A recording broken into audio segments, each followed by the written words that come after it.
ప్రేక్షకులందరూ నమస్కారం.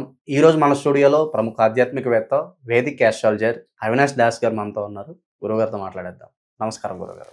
నమస్కారం అండి. ఓం నమ శివాయ, ఓం నమో వెంకటేశాయ. గురుగారు, జూన్ మాసంలో వృషభ రాశి వారి పరిస్థితి ఏ విధంగా ఉండబోతుంది? ప్రజెంట్ ఉన్న గ్రహస్థితి బట్టి ఎలాంటి జాగ్రత్తలు తీసుకోవాలి, ఎలాంటి రెమెడీస్ చేసుకోవడం ద్వారా మంచి రిజల్ట్స్ ఉంటాయి అంటారు? వృషభ రాశి యాక్చువల్గా ఈ సంవత్సరం బాగుంది, మనందరికీ తెలుసు. జాతకంలో మనము బాగుందంటే బేసిక్గా ఫస్ట్ ఈ సంవత్సరం బాగుంది అంటే నీ జాతకం కూడా మ్యాచ్ అవ్వాలి కదా. ఇప్పుడు 4 గ్రహాలు మారాయి, రాహు, కేతు, గురువు, శని. నీ జాతకంలో ఈ 4 గ్రహాల్లో కనీసం ఒక గ్రహమైనా బాగుండాలా లేదా? నీ జాతకమే బాలేదు, ఈ ఏ గ్రహాలు మార్పు చెందిన నీ జీవితం మారడం లేదంటే ఈ సంవత్సరం ఎలా ఉన్నా నీకైతే యూజ్ లేదు కదా.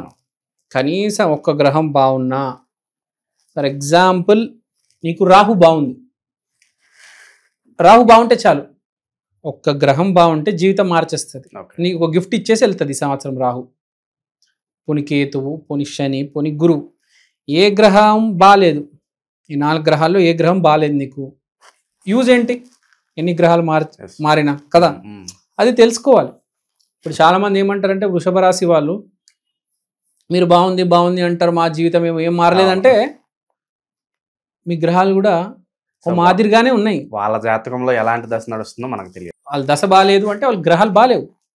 మీ గ్రహాలు బాగాలేవు, మాదిరిగా ఉన్నాయి, మిడిమిడి జ్ఞానంతో ఉన్నాయి మీ గ్రహాలు, మీరు ఏం లాభం పొందుతారు అంటున్నాం. కానీ వృషభ రాశికి చాలా బాగుంది. అంటే బేసిక్గా మీ జాతకాలు ఒక్క గ్రహం బాగున్నా చాలు, ఈ సంవత్సరం చాలా చాలా మంచిది. కనీసం మీ జాతకంలో ఏ గ్రహం బాగాలేకపోయినా కనీసం ఈసారైనా మీరు కష్టపడి ఒక గ్రహాన్ని కొంచెం డెవలప్మెంట్ చేసుకుంటే, కొంచెం మెరుగుపరుచుకుంటే ఆ గ్రహం ఇంప్రూవ్ అవుతుందా? ఇంప్రూవ్ అవుతే ఏంటి, మీకే కలిసి వస్తుంది కదా. Simple logic. సో వృషభ రాశికి ఏంటంటే వీళ్ళకి ఫస్ట్ ఆఫ్ ఆల్ శుక్రుడు 12వ ఇంట్లో, సూర్యుడు 2వ ఇంట్లో, కుజుడు వెళ్ళి 4వ ఇంట్లో ఉన్నాడు. ఇప్పుడు పాయింట్ ఏంటి, ఫస్ట్ 12వ ఇంట్లో శుక్రుడు అంటే చాలామందికి ఎంతకాలం నుంచి తెలిసిన ఒక అమ్మాయి మళ్ళీ జీవితంలోకి వచ్చి రీఎంట్రీ ఇస్తుంది. తర్వాత సూర్యుడు 2వ ఇంట్లో ఉన్నాడు అంటే గవర్నమెంట్ వల్ల, గవర్నమెంట్తో కమ్యూనికేషన్ వల్ల మంచి ఉపయోగాలు ఉన్నాయి. అంటే ఎవరైతే గవర్నమెంట్ జాబ్స్ చేస్తున్నారో వాళ్ళకి మంచి సమయమే. చాలామందికి గవర్నమెంట్ జాబ్స్ వస్తాయి, కమ్యూనికేషన్ రంగంలో వస్తాయి. ఓకే, తర్వాత వీళ్ళకి మనం ఒకటి గవర్నమెంట్ అన్నాము, ఒకటి కమ్యూనికేషన్ అన్నాము. తర్వాత వ్యాపారస్తులకు కూడా బాగుంది ఇప్పుడు వృషభ రాశి వాళ్ళకి. కొత్త ఇన్వెస్ట్మెంట్స్ చేసుకోవచ్చు. ఎందుకంటే 2వ ఇంట్లో బుధుడు ఉన్నాడు కాబట్టి బిజినెస్ వాళ్ళకి బాగుంది కాబట్టి వాళ్ళు ఇన్వెస్ట్మెంట్స్ చేసుకోవచ్చు. తర్వాత మనం గవర్నమెంట్ అన్నాం, గవర్నమెంట్ నుంచి లాభాలు. ఇప్పుడు సన్న బియ్యం పంపిణీ అంటారు. చిన్న ఎగ్జాంపుల్ చెప్తా, అందరికి 1 కేజీ ఇస్తున్నారు అనుకోండి, మీకు 1 కేజీ ఎక్స్ట్రా వస్తుంది. చాలా చిన్న పాయింట్ కానీ ఫన్నీ పాయింట్. అంటే ఏంటి, మీ జాతకం ఎంత నీచంగా ఉన్నా ఎంతో కొద్దిగా 1 కిలో రైస్ అయినా ఎక్స్ట్రా వస్తుంది కనీసం. మీరు పూరెస్ట్ ఆఫ్ ద పూర్ అయినా మీకు 1 కేజీ బియ్యం ఎక్కువ వస్తుంది కదా. నేను రిచెస్ట్ బిలియనర్ గురించి మాట్లాడటం లేదు, పూరెస్ట్ ఆఫ్ ద పూర్ కూడా 1 కేజీ బియ్యం ఎక్స్ట్రా వస్తుంది సార్. ఓకే, ఆ ఎగ్జాంపుల్ అందుకనే చెప్పాను. ఎంతో కొంత వృషభ రాశి వాళ్ళకి ఈసారి మంచి చేసిపోతాడు. కానీ నువ్వు మరీ పూరి గుడిసెలో ఉన్నావు, బెంజుకుంటావు అంటే అది కాని పని అది. కానీ మినిమం నీకు ఉన్న దగ్గర కనీసం ఒక 10 రూపాయలు అయినా కలిసి వస్తుంది అనేది నేను చెప్తున్నాను. తర్వాత మనం ఏం మాట్లాడుకున్నాం, ఈ సంవత్సరం బాగుంది, మళ్ళీ ఇలాంటి సంవత్సరం ఎప్పుడు వస్తుందో తెలియదు. కాబట్టి ఈ సంవత్సరం మీరు ఏదో ఒకటి చేసి నవగ్రహాల్లో ఏ ఒక్క గ్రహాన్నైనా దాని పరిస్థితిని కొంచెం మెరుగుపరుస్తే మీకు చాలా పెద్ద అడ్వాంటేజ్ కదా. ఇప్పుడు మీరు ఏమీ చేయలేదనుకోండి, మీకు 1 కేజీ సన్న బియ్యం ఎక్స్ట్రా వస్తుంది. మీరు ఏదో ఒకటి చేసి ఒక గ్రహాన్ని కొంచెం మెరుగుపరుస్తే మీకు సన్న బియ్యం పంపిణీ చేసే షాప్ ఇవ్వచ్చేమో దేవుడు, ఆ కాంట్రాక్ట్ రావచ్చు, లేకపోతే లాటరీలో కార్ రావచ్చు, లేకపోతే ఏదో ఒక కేసులో ఏదో ఒక దాంట్లో మీకు కలిసి వస్తుంది. ఓకే. ఎక్కడ ఒక పెద్ద మోతాదుగా ఒక 50 లక్షలు, కనీసం 10 లక్షలు, 5 లక్షలు, 3 లక్షలు ఏదో ఒకటి మీకు కలిసి వస్తుంది కదా. సో ఈసారి వృషభ రాశి వాళ్ళు ఏదో ఒకటి చేసి మీ గ్రహ పరిస్థితి మార్చుకుంటే బెటర్. ఓకే గురుగారు, లాస్ట్ టైం మనం ఓవరాల్ ఇయర్ అంతా బాగానే ఉందని మాట్లాడుకున్నాము. ఎస్పెషల్లీ జూన్ మాసంలో పర్టికులర్గా ఏమన్నా గ్రహాల మార్పు కారణంగా ఏదైనా నెగిటివ్ రిజల్ట్స్ ఏమైనా ఉన్నాయా వాళ్ళకి? ఇప్పుడు ఒకటి చెప్తానండి, మార్స్ 4th హౌస్లో ఉన్నాడు కాబట్టి ఇంట్లో కొంచెం డొమెస్టిక్ వైలెన్స్ ఉండొచ్చు. ఓకే, అలా అని చెప్పి డైరెక్ట్ 4th హౌస్లో లేడు, వేరే రాశిలో ఉన్నాడు, 4వ రాశిలో లేడు. ఎందుకంటే వృషభ రాశి వాళ్ళకి 4వ ఇంట్లో 5వ రాశి పడుతుంది.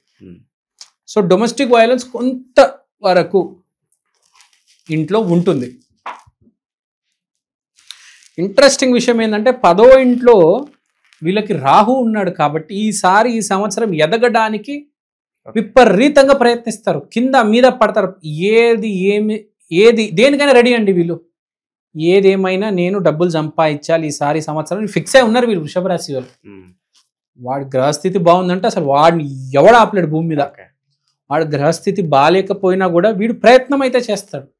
మనం ఏం మాట్లాడాం, ప్రయత్నం చేసే వాడికి, సంకల్ప బలం ఉన్న వాడికి గ్రహాలన్నీ తల వంచుతాయి. కాబట్టి వృషభ రాశి వాడికి ఏదో రకంగా ఈ సంవత్సరం ఏదో ఒకటి సాధిస్తాడండి. ఎవడైనా కావచ్చండి, ప్రయత్నం అయితే చేయబోతున్నాడు. అది కూడా మామూలు ప్రయత్నం కాదు, సాయి శక్తులు దేవుణ్ణి నమ్మి. మన RRR సినిమా చూసారా మీరు? ఒకరికొకరు ఎలా హెల్ప్ చేసుకుంటారు మీకు తెలుసు కదా.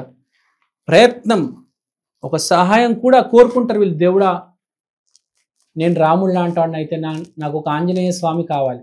ఇప్పుడు రాముడు కూడా ఆంజనేయ స్వామి సహాయంతోనే కదా సీతను తెచ్చుకున్నది మళ్ళీ వెనక్కి. సో ఒక సహాయం కోరుకుంటారు ఫస్ట్ వీళ్ళు. వృషభ రాశి వాళ్ళు రాముడితో పోల్చాను చూసారా.